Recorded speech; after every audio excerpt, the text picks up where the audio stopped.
Hello, thank you for joining once again. So, congratulations on finishing the April Movement Challenge. Just because the guided challenge has ended, it doesn't mean you get to stop. You've primed your body up to this point. Now it's ready to continue adding more of a challenge. So, I'm here to show you how to progress these exercises to continue for another 4 weeks. And you will see a sample workout guide to continue all the way to week 8. On there, you will see how I have progressed, either adding repetitions or weight, starting with week 5 all the way to week 8. And also, I have added what you can do instead of adding weight. So, let's get started.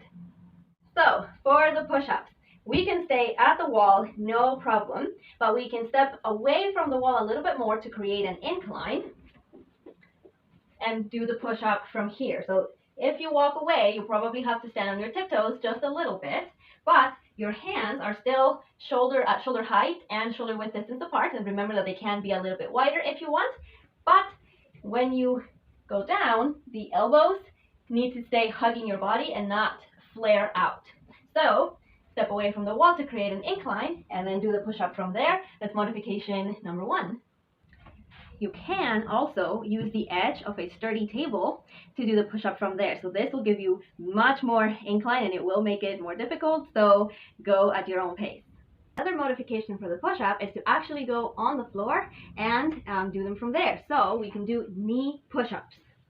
We would come to a tabletop position here. You can tuck your toes under to give you more support, but knees roughly underneath your hips, and your hands can be a little bit more forward of your shoulders for this one. So find a position here that works for you. Then you can lean forward just a bit and then do the push-up from here. So you will feel your belly engaged. So really make sure you engage that pelvic floor to bring your belly button in towards the spine. And then bend the elbows, lower, and push back up. It's a controlled move, so if you can only lower to here, that's fine. Just make sure that you don't arch your back to push back up. So lower, control, and really continue to push through the triceps and through your chest to bring you back up. So an incline on the wall, on the edge of a sturdy table, or knee push-ups, lowering, controlled and only as far down as you can, engaging that belly, that pelvic floor to keep you upright, and then really push through your chest and through your triceps to make those muscles work and not create a curve with your body and allow the rest of the body to bring you up. Okay, for the row, we have been doing narrow rows. So we've been keeping the weight or the hands facing each other, and then we've been rowing from there, really keeping the arms close to the torso. So for this modification, we will do a wide row, and you can drop the weight for this one because it's a new movement, or you can simply lower it to something a little bit lighter until you get used to it. So a wide row has an overhand grip. So you put your hand over the weight like this, and so now your palms or the weight face towards the back. You're still flexing at your hips, engaging your pelvic floor to keep you nice and stable, and you're still working those shoulder and back stabilizers to keep the weight back and your spine straight as opposed to rounded.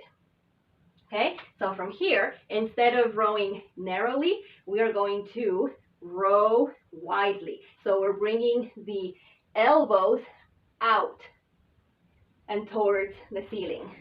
So a wide row. All right. You'll also see depicted in the guide that you can progress to doing wide rows just like this with a heavier weight.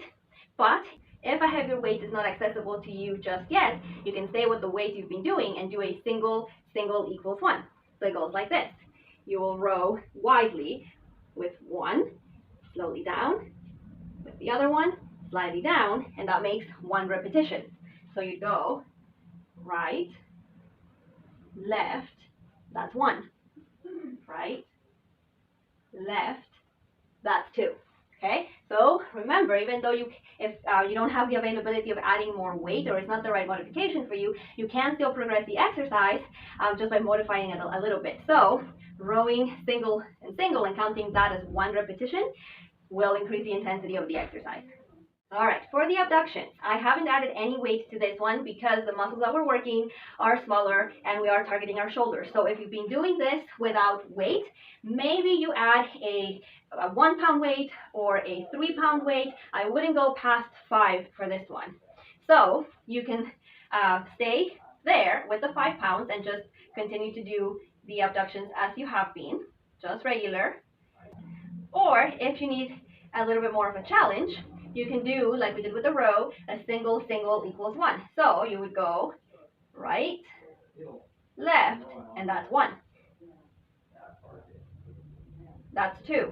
So again, even though we're not adding weight, we're still increasing the intensity of the exercise by going single. We're working a little extra hard by counting the 2 sides as 1.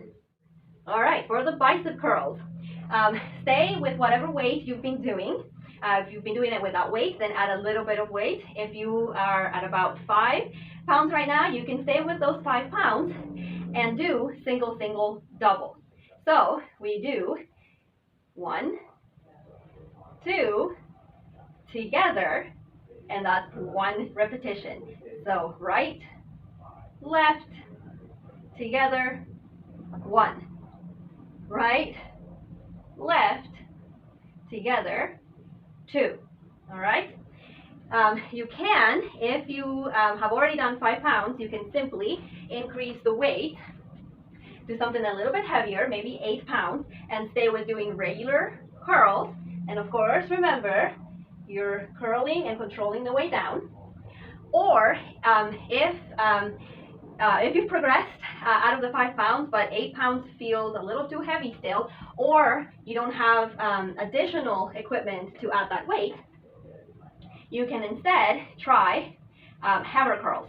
So with your weights, with your cans or your dumbbells, you hold them. Instead of facing them up like this, you would face them towards each other like this, and the top of the dumbbell is kind of resting in this area of your hand like this, right?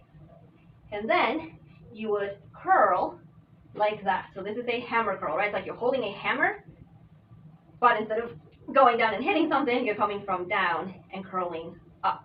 So 2 options there. Stay with whatever weight you have been going at right now, whether it's 5 or 8 pounds, and doing the single, double.